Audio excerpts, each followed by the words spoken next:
I always miss it. There we go. Oh, you got some thumbs up.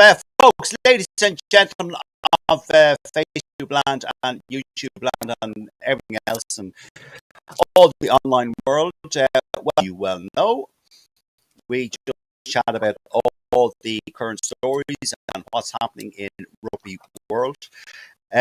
Joining me this evening are the regulars that you would see on a weekly basis. The Irish man in Glasgow, we have Mike Reedy. Hi, Mike, welcome. Good to see you as always. We also have the ex-rugby pro in his own little mind, Dara Weston from Clontarf. Dara, how the hell are you? Okay. And Peter Pete, isn't that one of the 14s you coach? Absolutely. Yeah, man. How are you, Pete? And are you well yourself? Official statistician of Mauls and all. That he is. Peter Martin always likes Peter Martin always likes a good stat. And also our guest, he is for any new members or joinees who are not familiar with this gentleman. He has, I'll just give you a small bit of background on him. He's a true gentleman of the game, I will preface all this with, by the way. He has played for the England national team. He has played for Leicester Tigers with over 360 successful coach for the England Sevens. He has been a director of rugby for Worcester Warriors and also the Argentinian national team alongside, and also an ex-guest, he actually appeared alongside Les Cusworth. How the hell are you doing, buddy? Are you well? Very well, thank you. To be sure, my friend, I'm very well, thank you. It's great to see you again, Les, and I hope you're keeping well. I'm keeping great. Les, you're doing a bit of you don't tell us, but you base yourself. You live in Argentina, but you're back closer to us now. You're over in England for a few bits and bobs. We won't go into it, but that's where you are. Yes, I'm in Buenos Aires for 18 years. Very Irish people, very proud. 40 years since England beat New Zealand in 1983 with 6 Leicester players. And that was last week. And obviously on Sunday is the big game, England against the Pumas. I hope you have a premium seat, Les, to that particular game this weekend. That doesn't matter, Peter. I'm with the family. I'm with my 4 grandkids this week. And that's what life is really about. So, no, looking forward to Sunday. It should be great. Your grandkids, holy Jesus, Les, what are you must be 50 plus that. And that's young. 50 next one, Peter. You're 50 next one. All right, good stuff. All right. Listen, Les, let's go into it. Let's talk about the game that was last weekend. It was some bloody match, I must say. Scotland entertaining Argentina. And just for folks who might have missed it, I'll give you just a snapshot. We'll go into the details now in just 1 second after I ask Les and the rest of the guests here in front of me. We had, looking at that game, on just over 44 minutes, folks. So 4 minutes just gone into the second half. The score was 21-0. 21-0 to Scotland. On the 79th minute, so half an hour later, and time was just about up on the 79th minute, it was 24-33 to Argentina. My Jesus. Les Cusworth, I sent you a message after that game, or we were messaging or whatever, and one of my phrases was, wow. Les, what did you make of that game? Well, I first came across working with the Argentines in 2002 as technical director with Lafreda. And they've got a feeling they can beat anybody on their day, Peter.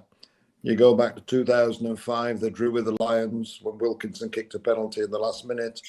I had the privilege of being with them for 4 years, preparation before and during the 2007 World Cup. And they're really very, very close group of players. They're very passionate about the game, passionate about supporting each other. And they must have felt going in at halftime, 21-0 down. They're letting the clubs down where they come from. Felipe, the coach, ex-Leinster centre fly half, I'm sure would have talked to them about their history, why they're there. And as I say, I had the pleasure of working with them for 4 years. They're such a passionate group, and too many people write them off. 21-0 up, Scotland are thinking, yeah, we've done it. They take 2% off their concentration powers, and bang, back they come with Matera and co. And it's just an incredible sporting nation. And the rugby there is an example, as we've discussed before, I think an example for the rest of the world. I'd say a few Malbecs were had, Les, wasn't it?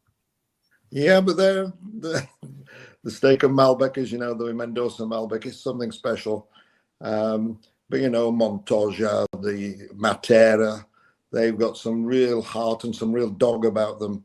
And in the last 18 months, they've done what they call the Triple Crown. They've beaten South Africa, New Zealand on New Zealand home ground, Australia. They're a very, very serious rugby nation. So the comeback and the win, Les, last weekend against Scotland didn't surprise you at all. Not really. No. If you know the players, you know what. Each one of them feels a responsibility to where they came from. And Lafreda and I did a survey about 6 months ago, the 2007 World Cup squad, and there were 35 players involved. 34 players are now back in Argentina working for their clubs or the national team. Every one of them, apart from one who's gone abroad, is back working for the Argentine rugby. In some case, some are now presidents of clubs. Some are now, Felipe is the head coach of the Pumas. Another guy is head of the national, what they call the Argentina Quince, the Argentina 15. And many, Marcus Yes, the prop, it was the scrum coach for Newman, Irish club, who were the new champions of Buenos Aires 2 weeks ago. So Yes has come straight out of Leicester Tigers, being one of the highest paid salary guys in Leicester Tigers for 10 years, gone straight back to Newman and is the forward scrum coach, like everybody else, amateur, twice a week, Tuesday, Thursday and Saturday, devoted to his club and paying back his club for what they provided to him. Brilliant. Okay. Thanks, Les, for that. I'll come back around to something I want to ask you about the internal structure of the game, which raised some arguments in our group when I brought it up, but I'll remind me, I'll come back to it. Mike Reedy, you're living in Glasgow in Scotland. How was that game watched and viewed in your household? Well, in my personal household, I was the only one watching it. Nobody else has any interest in the sport, really, as such. Well, my mother-in-law watches games, but it has to be said, lads, Scotland absolutely shat the bed and threw the game away. There's no question about it. I mean, I get what you're saying, Les, that you have faith in Argentina, but no team should be able to come back from 21 or 21-0 down in the 60th minute. And Scotland just shat the bed and threw it away. They've done the same against New Zealand. They have a history of doing it. So that alone would have given Argentina a chance. But there shouldn't be a chance. Let's be honest. There should be no. There's no way you should capitulate like that with 20 minutes to go, and 33-24. Embarrassing it was for the Scotland. I mean, I don't support Scotland, so I'm not. Anyway, I'm not bothered by it at all. But I mean, if I lived here to be 100, I'll never be a Scotland supporter. I'm an Irishman 100%. And Pete, if I could come in, Mike, and say, I'm reading this week while I've been over in London, Scotland bottled it. How about giving Argentina the credit for their game? I was just going to say credit for what they've done. However, that being said, what did Argentina do for the first 60 minutes? What were they doing for the first 60 minutes? They weren't in the game. So yes, let's be honest. There's no way any team should be able to come back from 21 points down. Yes, but what did Contempomi do? He put on Matera, he put on experience, he put on a prop, he put on Carreras to guide the game from the back. So again, give Contempomi credit. Oh, absolutely. He could see the side wasn't functioning, and I've a degree of sympathy for Gregor Townsend. I don't think anybody else has. But I don't. No, I don't. Well, give Argentina credit for pulling it back from the death. 90% of other sides would have lost 43-6. Yeah, they would. I mean, the actual tries they scored were frightening, absolutely frightening. Like they were from every pitch, but outstanding. Listen, Les, I'm not just denying that what Argentina done is a very special result and performance in the last 20, 25 minutes. Incredible, in fact. But it should not happen. In a game at the top level like this, Scotland aren't the lower tier nation. They're probably heading in the third. God, I hope those Scots watching this one are going to be slaughtered.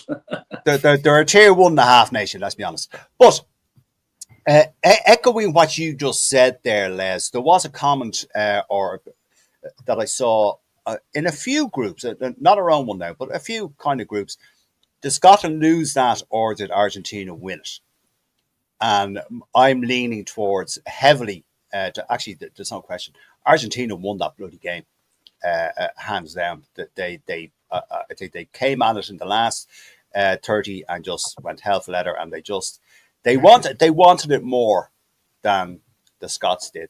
As Mike said, they shat the bed basically, and they've done it before. It's no stranger to Scottish rugby, and I just thought Argentina, Les, were absolutely fantastic. I really did, and hence that's why I messaged you straight after the game, because I knew you'd be as proud as punch, Les, about Absolutely. that. Absolutely. I knew you were. Yes, absolutely. Okay, Dara Weston, your thoughts on the Scotland Argentina game, which Les and Mike have spoken about. Yeah, the one thing I disagree with Mike on is when he says kind of what were they doing for the first 60 minutes. Let's not forget now, I think it was in the first 5 minutes Malia was yellow carded. So I mean they were down to 14 men, and you know the way then there's risk you can kind of get overrun with numbers, etc. So I mean they found themselves down I think 2 tries during that space. But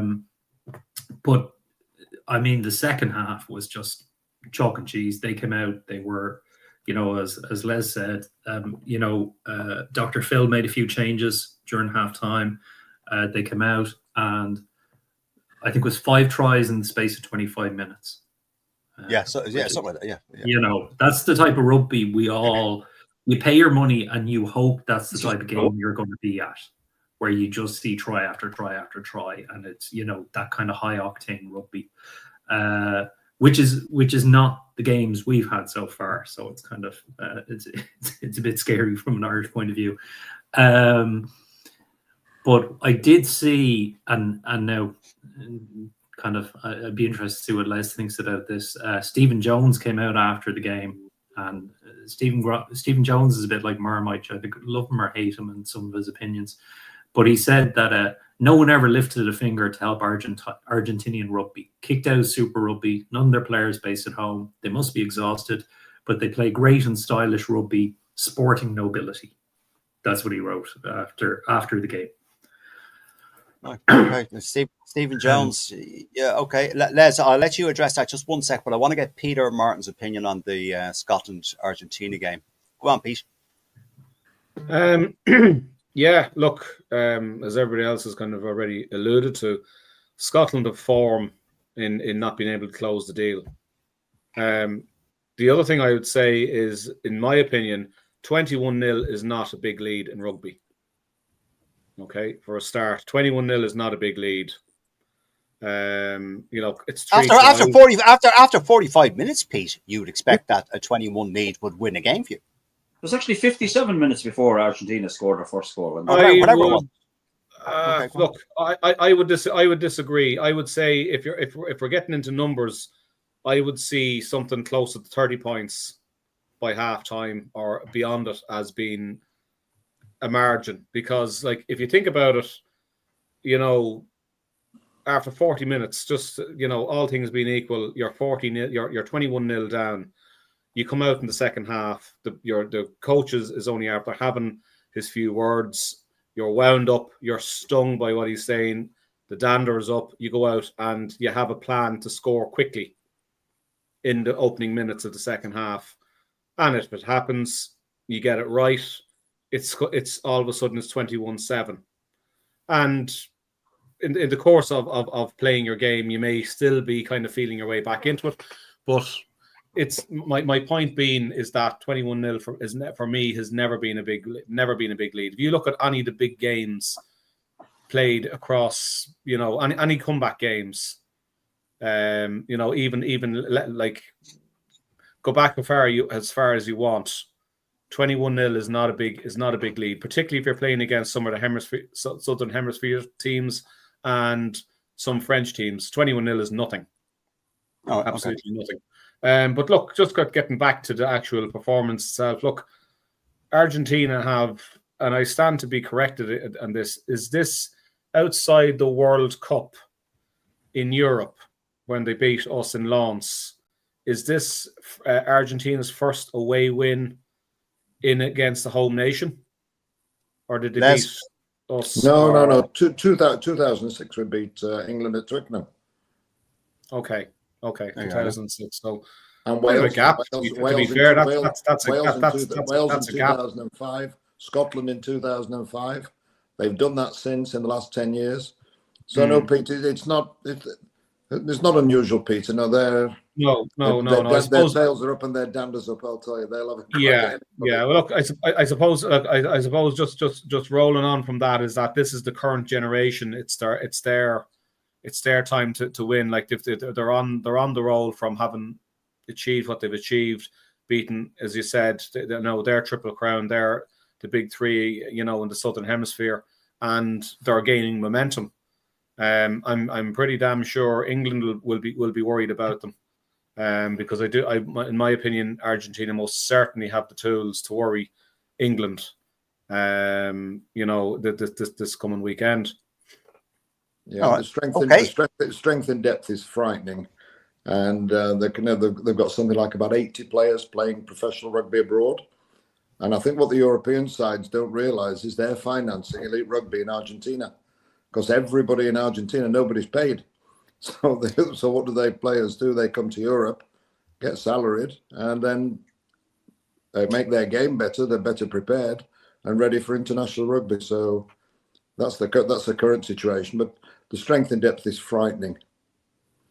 I was just going to say, Les, to come back around to, I mentioned it before we moved on there, that I just to clarify for people who are watching this in our group, I put a post up about Argentina rugby in our group, and I basically just said what you just said there. I said it's hard to believe no one in Argentina is paid to play the game, and people said you're talking rubbish. That's not true. Blah blah blah. Les, can you just clarify once and for all for people watching? No club the length and breadth of Argentina is allowed to pay a player within Argentina playing for his club. If they do, they're kicked out of the competition. Buenos Aires has 96 rugby clubs in Buenos Aires. I live in Hurlingham, which was founded by the Irish, Hurling, and there's a population. Somebody corrected me the other day. There's in the city of Hurlingham, there's 32,000 people. In the municipality, there's 43,000 people. 3 rugby clubs, packed with kids, and it's not the biggest rugby conurbation in Buenos Aires. And the game is simply booming. My boy goes to school. 14 of his 15 peers under 16 play for the local rugby club Beja Vista, and it's what the clubs offered in the UK 40 years ago: camaraderie, friendship, family situation. And Pete, week after week, I stand in admiration of what they're doing. Newman Rugby Club, founded by the Irish, won the championship for the first time in their history 2 weeks ago. Compton Pomis Club. Game finished. Seeker cuddling Newman players the same. There's such respect. 3,000 kids with Newman shirts on run onto the pitch. Not an ounce of trouble. And I take my hat off to what Pichot and the people have created in Argentina. It's absolutely incredible. It certainly sounds it, Les. It certainly sounds it. Yes, absolutely. Bev Anne-Marie, Argentina are one of the teams I hold in high regard. They are ones who shattered Irish hearts twice within 8 years at the World Cup. Yes, I remember that. Argentina definitely shouldn't be underestimated. Our colleague Bishop Len, under a pseudonym there. Evening, lads. Hello. Jen Boland seems to have settled now, but connection was very poor at the start, just for your information. All right, okay. Was not aware of that. Thank you, Jen. No. Kieran Ryan, evening, everyone. Argentina are one of the top teams in the world at the moment. Once Argentina got this game back to one-score game, there was only going to be one winner. Okay. Thanks, Kieran. Thank you for that. Sorry, folks, I didn't realize there was a bad connection for the sound at the very start. I wasn't aware of that. Sorry about that. Okay. Hopefully all is sorted now. 20 minutes in. Okay.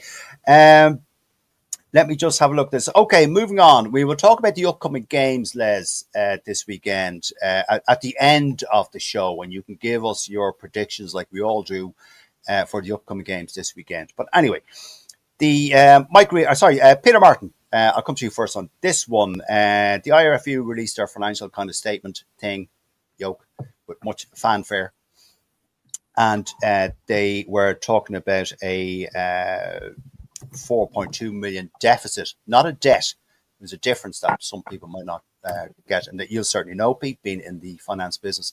It was a deficit, not a debt. 4.2 last year, and then down from 16.4, I think, the prior year. But there are exceptions to causing that with the knock-on from COVID, etc., on the World Cup. But what I found interesting was Kevin Potts, the head honcho of the IRFU, said in a statement that let me just see if I can get it here. Yes, he said about the ticket pricing. Now, we've spoken about ticket prices here before. Indeed, I got into a bit of trouble chatting about this and criticising certain people. But, Pete, I'm just going to quote the man himself. He said, it's a commercial, sorry, the IRFU, I don't know if it's Kevin Potts, but someone in the IRFU came out and said, it's a commercial reality, the prices of tickets nowadays. In other words, it is what it is. Get over it and deal with it. That's essentially what they're saying, Pete. Would you agree, disagree? Do you see the sky high 160 quid for a South African Category A ticket this weekend? Is it not just gone a bit ridiculous? It is gone a bit ridiculous. Yes, it is the commercial reality, but like they can decide to say, yeah, shit happens, and it's expensive, take it or leave it, or else they can decide to push a little bit against the grain and kind of look at those coming in the gates of the games and kind of basically look to reinvigorate the soul of Irish fans and get real fans in, not those who are interested perhaps in their social media status, their social, like basically showing the world, oh, I caught up with the guys, and I went for a few pints and I took in South Africa. Haven't a clue about the game, mind, but it was a great day out. Stuff like that. No. We're not. There's a danger perhaps that the IRFU could end up prostituting itself, the game, as basically a fun day out for anybody who has deep pockets. And I don't think that's very.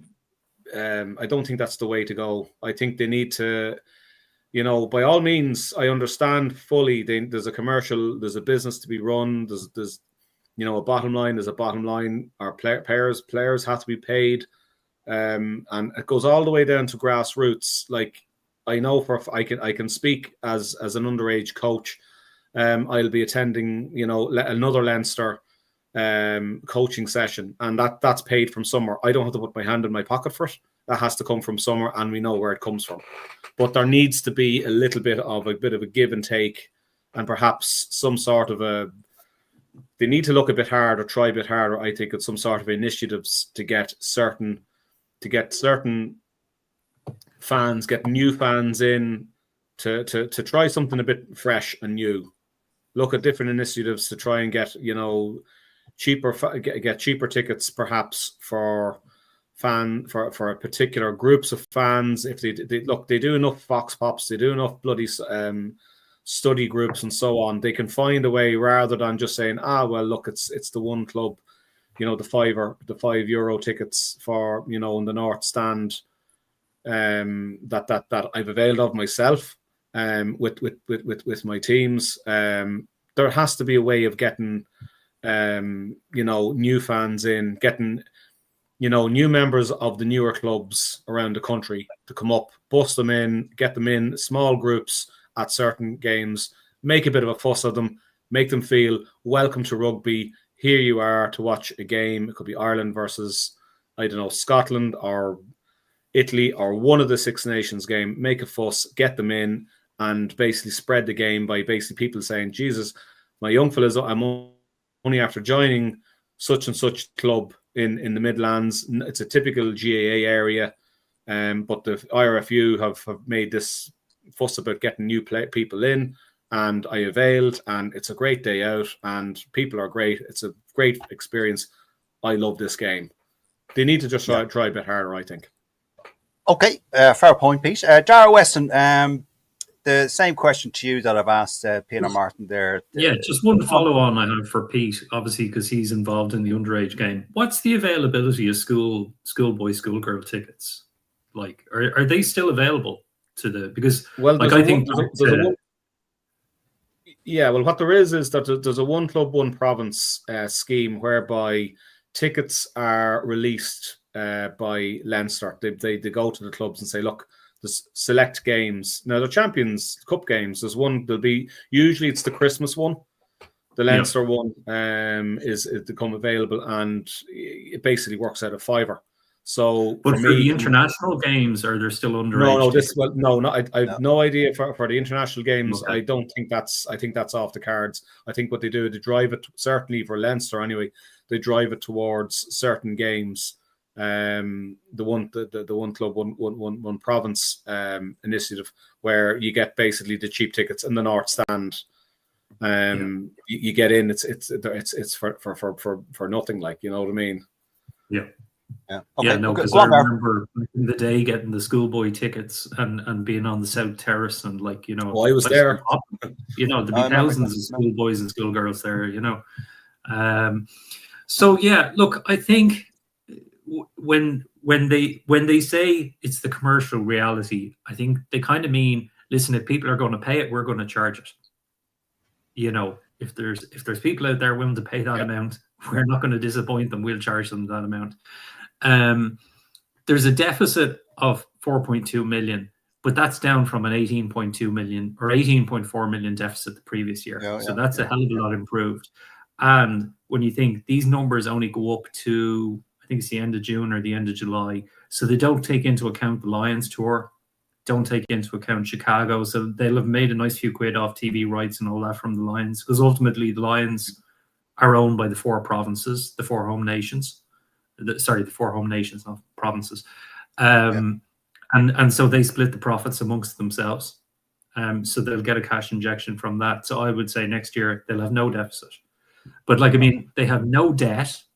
They've 60-odd million quid in cash, and they've 81 million in assets. Yeah. And they put 16 million into the domestic game in the last year. So I don't think they're doing that badly at all. I think it's good news. Okay, thanks, Dara. Thanks, Pete. Les, I don't know what the situation is in Argentina.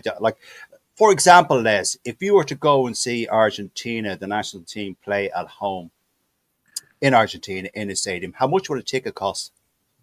Well, my boys, I helped Bella Vista Club in Buenos Aires, Regatas Bella Vista.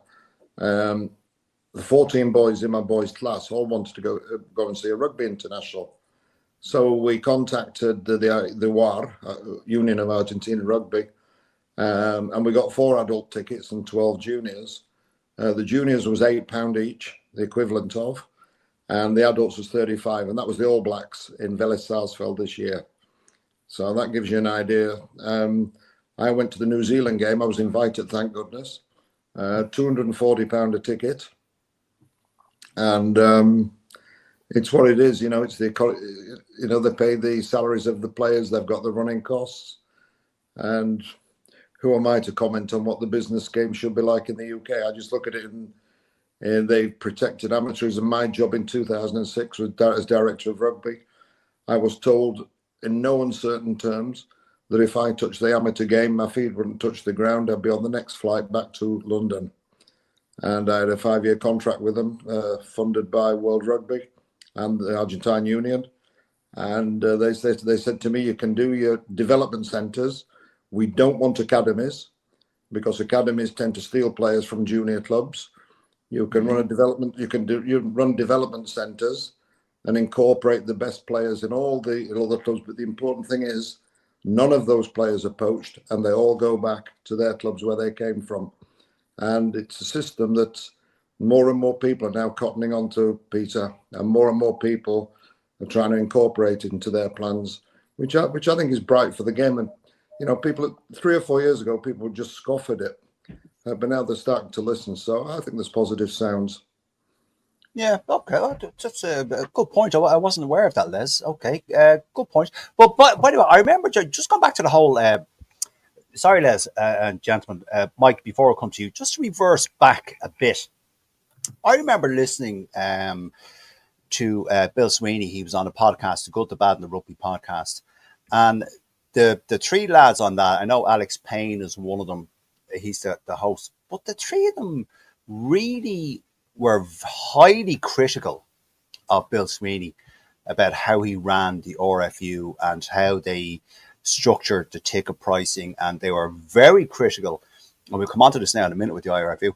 They were very critical of Bill Sweeney and how he allowed so many corporates and sponsorship tickets to be taken off the general sale and be given out to the relevant corporates and sponsorships. And I think he said that 5% of the stadium in Twickenham was for corporates, and I think 9% was for sponsors. And he was asked, did all the tickets that you gave to your corporates and sponsors go to the corporates and the sponsors?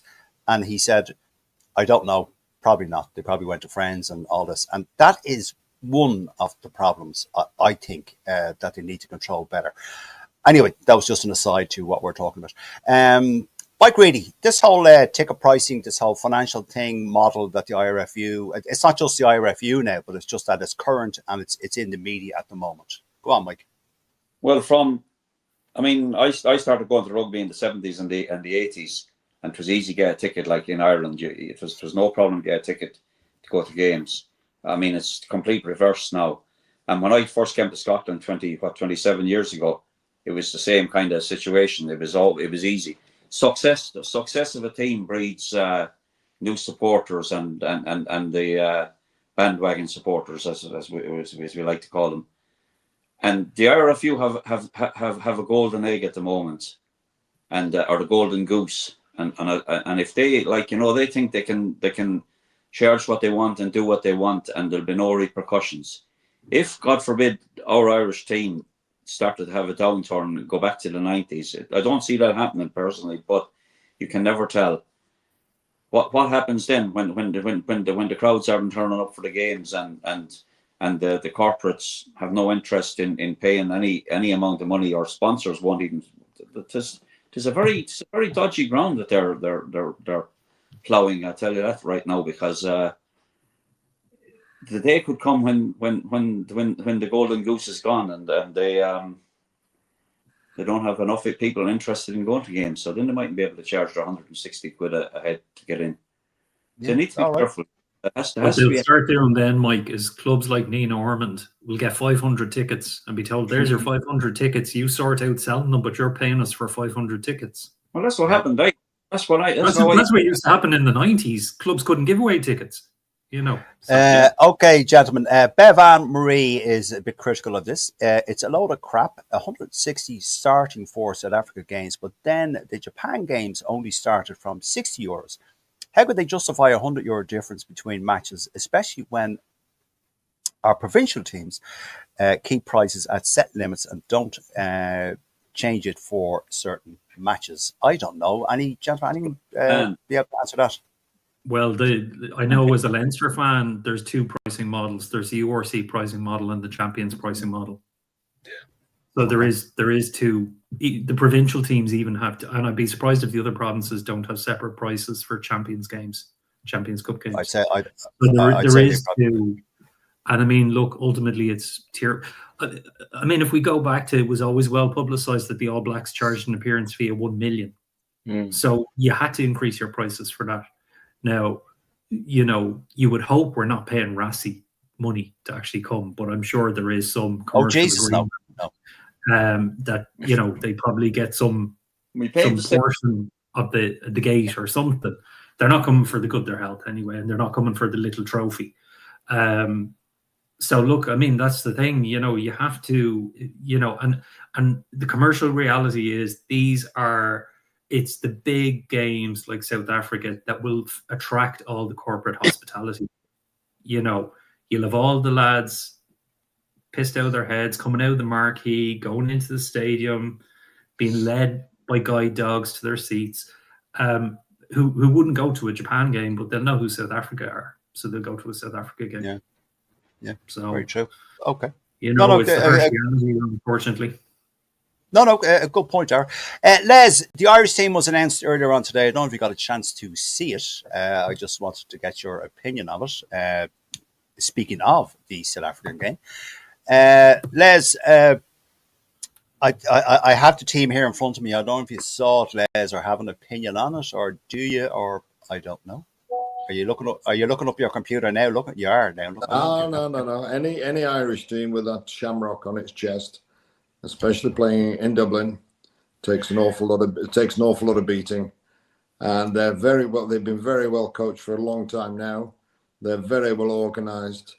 Halfbacks control the game. They've got a pack of forwards to match anybody, and I still think it's strange how Ireland haven't been to a World Cup final. They've been so close so often, and all right, they've come up against Argentina. They're arch enemies, I think. But an Irish side are something special to me. Do you buy into, Les, or have you got an opinion on it? I don't know. This whole the Irish, which we constantly see popping up in our group here, this the debate over the 10 position. Does it matter? You know, you haven't played. You haven't played that position yourself.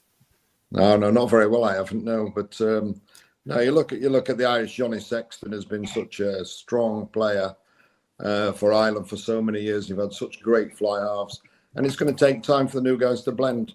You know, and Argentina now are trying to, with Felipe, Dr. Felipe, as you've called him, they're trying to play. They're trying to play more with ball in hand, and they're trying to trust their skill in the right areas of the field. You know, you look. There was a turning point against Scotland. I think it was an interception or something on the Argentine 22. It looked like 7 points for Scotland, and 45 seconds later, it's 7 points for Argentina. That one is one of the crucial elements of the game I saw at Scotland last week. But as I say, Argentina trying to play with ball in hand. They have a big physical back, and I watched the England game against New Zealand. I was there. And I thought there's too much box kicking, in my opinion, but who am I to say otherwise? And I just think Ireland have got such wonderful backs when they use them. Try and play a bit more balance, and that's what Argentina have tried to get in their game, and they've been very brave to try and do it. Maybe we should rob Dr. Phil and bring him back to our shores here to join the coaching squad, Les. Would you be happy with that? I think he may well do that at some stage of his career, because he's certainly got the ability to do it, and knows Irish rugby as well as anybody. He certainly does. You're quite right. Sure, he was here for long enough. Peter Martin, the Irish team named the much debated, as I asked Les there, the much debated 10 position. Sam gets to start, Jack on the bench. The only one noticeable for me is the back row 6, 7, 8. Doris back to his usual 8th position. Josh coming back in after injury, and the line out master, it would appear these days, Ryan Baird.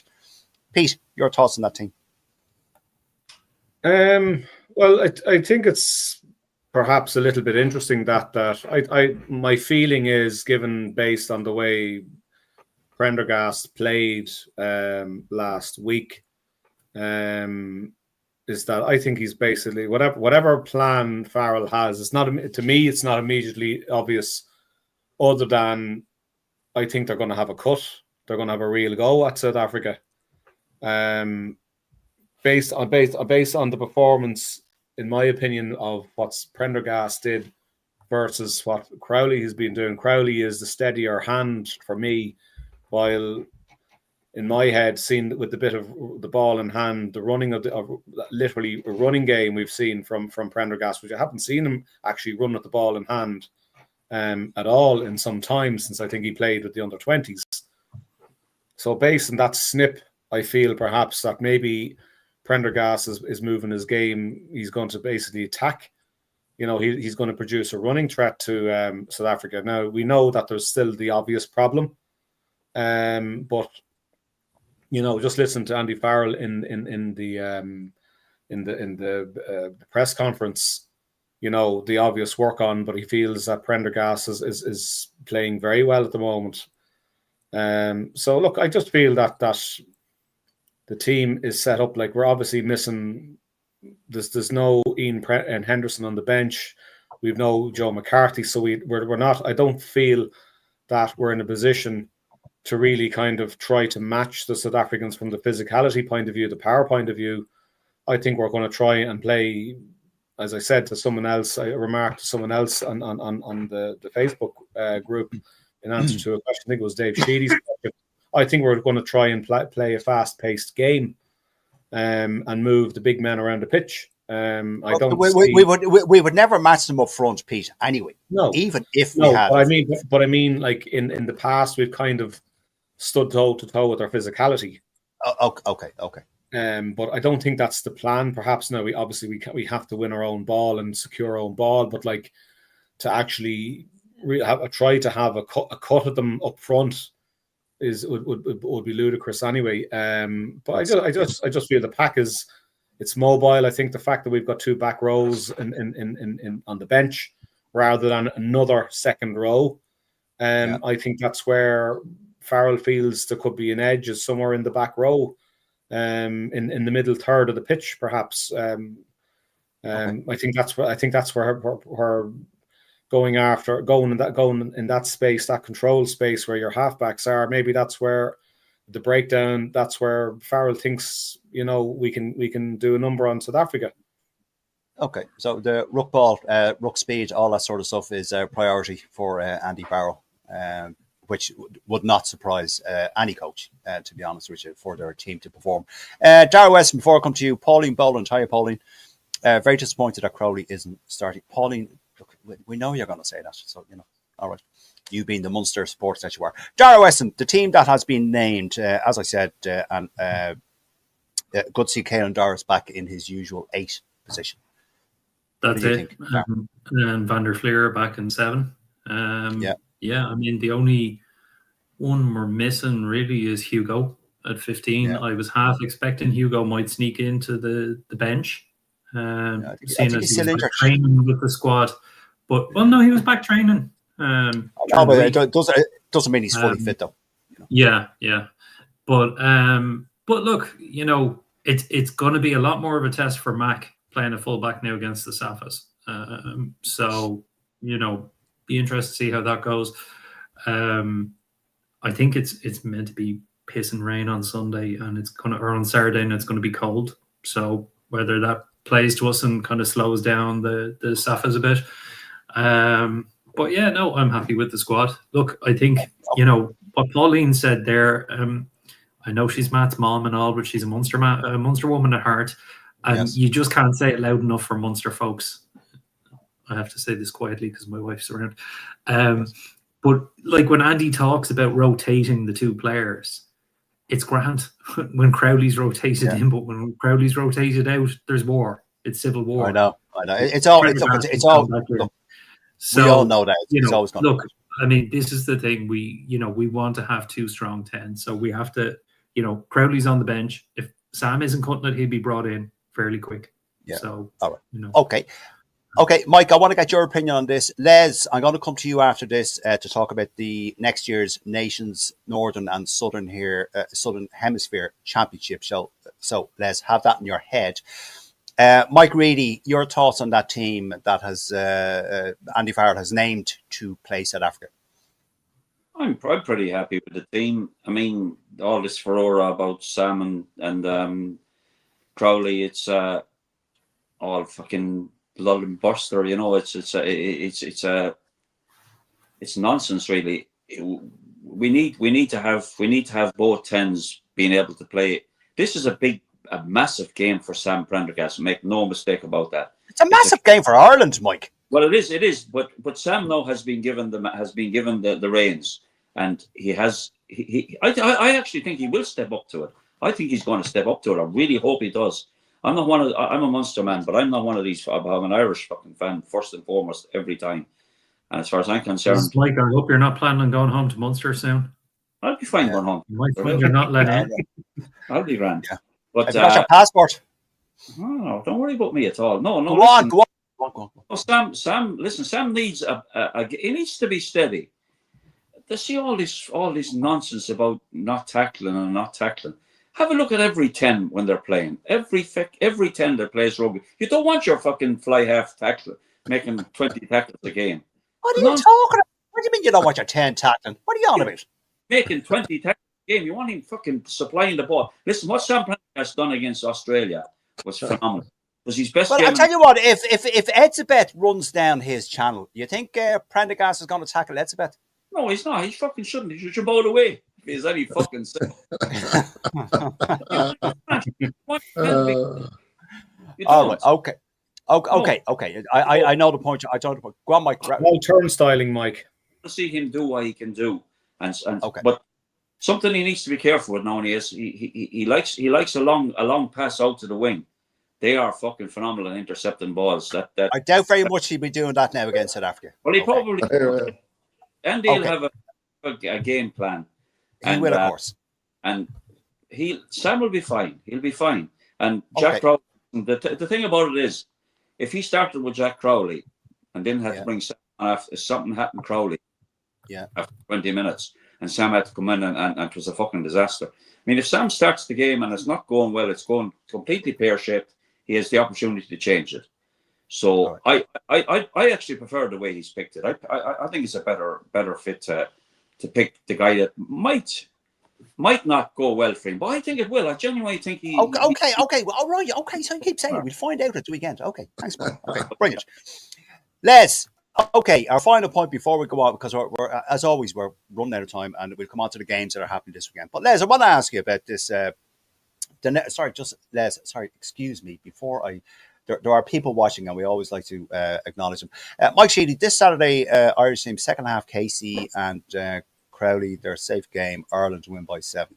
Okay, I admire your optimism, Mike.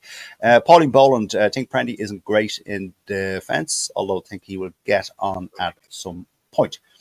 Pauline, I mean Crowley. We know what you mean, Pauline. We know what you mean. Okay, Les, so the Nations Champions Cup, they have a Southern Hemisphere and then they have a Northern Hemisphere. The Southern Hemisphere is happening first in July of next year. Is this, as I say, like, is it a money thing, Les, or is this necessary for, as World Rugby are always banging on about, Les, and me and you have spoken about this, player welfare. So if we start doing this, like, obviously it can't happen in World Cup year, it can't happen in the Lions year. Like, Jesus, they're stretching the players, Les, doing this. What do you think? I can only agree, really. It's like the NFL, isn't it? Like American football, television's taken over, money's taken over, and there's an awful lot of focus on the elite game, and the elite game is seen as the internationals around the world. What it will do for the amateur game will be interesting, and this is why I think the quicker the unions separate totally the amateur game and the professional game, and what's gone through my mind the last 3 or 4 years, I wonder if we're actually going to go back 100 years to rugby league and rugby union, where there was a split from professionals, a split from. But that's for another time. Yeah. It's a private thought. But yeah, everybody's been squealing out for a organised national calendar. They've all been squealing out for 6 years. They've come up with this. It'll be huge for television, huge for finances. I'm not so sure about huge for the game. And to come back, I just think how nice it is, though. You talk about fly halves. Ireland have got 2 fantastic fly halves at the moment vying for a position, which is great. England have got 3 fantastic fly-halves. So there's 5 great fly-halves. None of them are any good unless they've got a pack of forwards going forward. And I think That's true. That's the key. You know, the modern fly-half now plays for position for the forwards to squeeze the living daylights out of the opposition. But to come back to your point, people have been squealing at World Rugby for the last 5 years for an annual calendar. And this is what's been produced. So let's see how it goes. I just worry more about the base of the game, kids playing the game being played for the right reasons because you love it. It's not too physical. Parents encourage their kids to play. And that's where I'll just sit and watch the internationals in a way. You know, the bomb squad for me, sticking on 7 forwards on the bench. Everybody's starting to copy it bit by bit. Is that good for the future of the game? No. So that's my thought. Again, to answer the question, everybody's been squealing for this calendar. We'll see how it turns out. I'm not so sure it's going to be great for the essence of the game that we all love. Okay, I totally agree with you. And here's someone else who agrees with you, Len. Sean Fleming. Hi, Sean. Agree with Les there. Thanks, Sean. Good to have you with us. Let me see. Sean Fleming about the game. Lads, do you think they will target Sam from minute 1? Yes, of course they will. Of course they will. Of course they'll target him. Jesus Christ. Actually, Les, talking about fly halves and decent fly halves, Australia don't have one. Well, Australia have got their problems going through schools, going through amateur rugby. You know, and go back to the Ella brothers 20, 30 years ago, the dinosaurs amongst us. Yes. You know, they've got problems. Rugby league is getting bigger and bigger. And friends of mine told me that union is getting smaller and smaller. So this is why I'm purporting to 3 or 4 minutes ago. I wonder if it's going to be a reverse of the rugby league of 100 years ago. So Australia not the force they were. I think Ireland can be. I think you're all, to an Englishman listening to you guys, I think you're all very pessimistic. I think you've got every chance of beating South Africa this weekend. Oh, well, we'll come on to your honest opinion now in a moment, Les. We'll come on to everyone's honest opinion now for all the games happening this. Well, sorry, the 4 most notable games. I know Scotland are playing and all that, but we won't go there. Mike Reedy, this, as I have asked Les there, this Nations Champions Cup in 2026, splitting it between Southern and Northern Hemisphere. One happening in July, the other happening in November. It's adding games into the rugby calendar that aren't required, really, from my opinion. I think exactly. Genuinely, like we've all spoken about player welfare. There's no consideration for player welfare when it comes to burning them out. The only thing they consider player welfare is actual physical injuries, rather than head injuries and stuff like that. That's the only concern. Fatigue is not even given any consideration whatsoever. None. They'll run them. And the game is going to the game will go into a decline as a result of this. It's nonsense. Okay, no, I get your point, Mike, and a very valid one, and thank you for that. Peter Martin, this new Nations Champions Cup 2026 arseology, as I've asked Les and Mike, any? I think to me it has all the hallmarks. It smells of a reaction to Rugby 360 to an extent, because never thought of that. If you're introducing more international games, you're pulling perhaps more players away from, a rival faction and we'll say franchise clubs and so on and so forth. Those guys who could be, you could have a situation whereby you could have extended, you've inflated national squads, for argument's sake, like your A team and your Ireland, the Greyhounds, or the 15, the Argentina Kings, as Les alluded to earlier on. The likes of these teams actually playing in a full jersey, getting full caps, in order to facilitate this new calendar that World Rugby are trying to grow, and therefore I would have felt that those players who'd be basically just that slight level below full international, these are the players perhaps that Rugby 360 would have been targeting, because they're in that, they're kind of in that interspace, you know, the Kieran Frawleys of this world who are kind of, they're there and they're just not quite there. And no, I know what you mean. Not to go. I never thought about that. That's a very good point, Pete. Yes, absolutely. Never thought about that. Sorry, Pete. I'm going to leave you there because I'm conscious of time, Pete. That's all. Darragh Weston, go on. Your this nation's Champions Cup thing. Yeah, I mean, the one thing is that it's the top 12 teams, but apart from Georgia are 11th, but they got overlooked, and Wales and Japan, who were 13th, have snuck in. So the other thing is there's no promotion or relegation from the Rugby Championship until 2030. So for the likes of Samoa, you know, countries like that who've been left out, they've no chance of getting autumn international, because let's face it, these games are going to be played in the autumn international season. So they've no chance of that.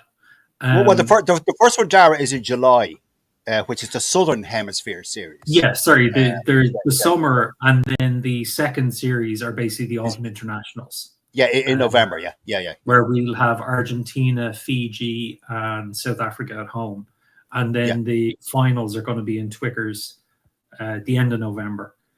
I have a funny feeling that when they started to talk about this initially, we thought it was going to be based in Qatar or somewhere like that, because it was a chance to get rugby people over there and use the stadiums.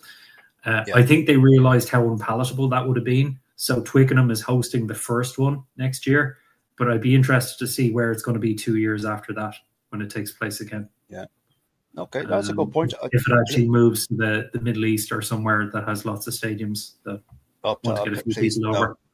No, thanks. No, actually, the one good thing, Les, is that we are playing you guys at home in November of next year. That's a game to look forward to, Les. We must have you on.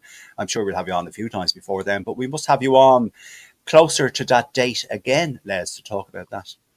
There'll be a bit of bite there. You bring the steak and wine, Les. Come over, we'll put you up. I'll bring a case of Malbec over, guys. Don't worry about it. Oh, there you go. There'll be a hell of a bite to that game, as always. Ireland, Argentina. You know, listening to you guys talking and the actual calendar, you look at the calendar, it's hell of a commitment from a player. You know, you look at the likes of Farrell and the guys who really are committed physically in the midfield. It's one hell of a schedule. And then you put Saracens for him on top of that. And it's, you know, what state are they going to be in to play club rugby? This is it. This is it. Now, before we go on to our last topic, just excuse me, I beg your pardon, and just a couple of comments. Our colleague Bishop Len, when Matt Williams was on the show, he said the stumbling block to a global rugby calendar was and always will be the French. Yeah, he did say that. Yes. The French are kind of like, well, it's my ball and I'm going to be the captain. And they won't play. They won't play ball. Sean Fleming, the new tournament, I believe, should be an 18 competition. We really don't need it, I think. Correct in what you say, Pete. Okay. Someone else there, I don't know who this person is. I know, a South African viewer. Please, no. Yes, I agree. Absolutely, yes. Okay, folks, we are nearly. We've got a minute and a half left. Les, let's have a look at the games that are coming up. Actually, no, Les, I'll leave you last. Mike Reedy, the games that are coming up this weekend, round 4, I think it is round 4, isn't it? Yes, round 4. We have, Mike, win, lose, or draw. Who's winning, who's losing, who's drawing? First up, we have Wales versus New Zealand. Mike, a much changed New Zealand team, I might add. It won't matter what changes they make. I think it's prayers needed for the Wales. I'm sorry, they're going to get absolutely smashed. I fear for them. Okay. Now, I am aware Scotland are playing and Italy, but we just concentrate on these games here. Okay, Mike, again, as order in the order they're happening, Ireland are entertaining South Africa, a game we have mentioned numerous times already. Right, I'm going for Ireland win. I cannot bring myself ever to say not other than that. So we're going to win by 7 points. 7 points. Okay. France are entertaining Australia, Mike. France will beat Australia. Hammer 'em. Okay. Lastly, England are entertaining Argentina. Ooh, this is an interesting game. Come on, Argentina! No, I think. Vamos. Sorry, Les, but I don't know which way you're leaning now. No, we'll come to Les. Go on, Mike. You just stick with what you're doing. I think England will win that one this time. I do. All right. Okay. Peter Martin, to you next. Wales entertaining New Zealand. Oh, go ahead. It's as Mike said. It's thoughts and prayers. Family flowers only. It's going to be an absolute tonkin for Wales. I think you're looking at that. There's going to be. I'd say there could be easily 50 points of a gap because their Wales are just dreadful. Okay. All right. Ireland are playing South Africa. I do think that I have faith that Faz has something up his sleeve. There'll be something there, and I think it's going to be I think I fancy us to edge South Africa by 5 points. It's a very tight game. I think we'll be in it till about the last 15 minutes, is my honest opinion. Okay, Pete. France versus Australia. Sorry, I missed that. France, Australia. France will beat Australia. Australia are spent, so they are. All right. Okay, and finally, Pete. England taking on Argentina. Have to back Argentina. Thank you, Pete. Right. There you go. Okay. Okay. Thanks, Pete. Thanks, Mike. Dara Weston. In the order they are happening, Wales versus New Zealand. Yeah, I think everybody said it. I mean, it'd be one of the major upsets if Wales managed to pull something off against New Zealand, and no, don't think so. Okay. Ourselves are playing South Africa. I'll be there, Ireland. I'd say it'll be a tight game, like Mike said. It'll be probably around one score, maybe seven points maximum. Can't see it, lads, if I'm honest. Okay, Dara, France are playing Australia. Whether you can see it or not, in your heart, you should be willing to believe Ireland can do it. You can never go out and cheer against your own team. You have to believe I'm not cheering. that your team can do it. Jesus Christ. I'm not cheering. You're like what was the name of your man on Sesame Street who used to sit in the garbage can and give out about it? Oscar the Grouch. That's what you're Oscar, like. Yeah. All right. Okay. Right. Go on. Yeah. Anyway, 100%. Who? Sorry, you've lost my train of thought now. Did I ask you about France versus Australia? No, you didn't. No. I think France are going to demolish Australia. I think based on. Okay. And last. Sorry, Dara. Last. England are playing Argentina. I think Les is hedging his bets here because I notice he's wearing his jumper with the red rose on it there now today, but I don't think he'll be wearing that this weekend. No, I'd have to go Argentina. I think I'd love to see Argentina win. I'm not saying I want England to win, by the way. Oh, for Christ's sake! Oh no, that's what you said, Mike. That's what you said. Yeah, no, all right. Yeah, all right, Mike. Yeah, all right. Okay, right.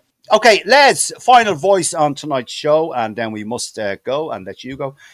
Les, Wales are playing New Zealand. Every logic says New Zealand by a lot, but I think Wales will show a bit of pride that on occasions they haven't shown this year, and I think a bit closer than we all think. I think it'll be New Zealand by 15, but that will be a major success if that's the case for Wales. Yeah, true, very true. Okay, Les, Ireland are playing South Africa. The heart says Ireland. The bomb squad says South Africa. Yeah. South Africa by 10. Last 15 will be crucial. Yeah, exactly. Yeah, I totally agree with you. That's what I just said. Okay, and France. They want the South Africans won't know how to handle the rain. That's our secret weapon. Yeah. Okay. True. All right. It needs a bit of wind as well, Dara. Yeah. It does actually. Yeah. Les, France are playing Australia. Well, you never know with France whether they're going to blow hot or cold. I think a bit closer than we're thinking again. I'll take France by 9. Okay. And the big one for you, Les, divided loyalties. Well, probably not divided loyalties. Probably I'll ask you anyway. England versus Argentina, Les. Go for it. The heart says Argentina. Watching England over the last 5 or 6 internationals, I think Borthwick's got them back together. I think physically they're good. If George Ford is playing 10, I think that's crucial. Mitchell and Ford. I think for Argentina to have a chance, I'd like them to change the halfbacks. I hope he does. And what they call the big centre, I think he's out injured. The outside centre who caused all the damage last week. Lawrence. My heart says Argentina. I think realism. I was going to say England by 6, but if I say that, I'll get shot back home. So I'm going to say Argentina by 3. Oh, good man, good man. You wouldn't be allowed back into the country, Les, if you said it any other way. Exactly. Yeah. Okay. All right, folks, that is all we have time for. We're just slightly over time, a lot less than we're used to do. My thanks are to all of you for watching and all your comments. We didn't get around to all of them because there was quite a few, but thank you all for watching and getting involved. My thanks are to Mike Reedy. My thanks are to Peter Martin. My thanks are to Dara Weston, and a huge collective thank you to an absolute gentleman of the game. It's always a pleasure chatting with him and having him on. Les Cusworth, thank you very much, and enjoy the game at the weekend. Thank you, Peter. Gents. Thank you, gentlemen. Good to see you all again. You too, buddy. Take care. Ciao, gentlemen. Take care. See you later, gentlemen.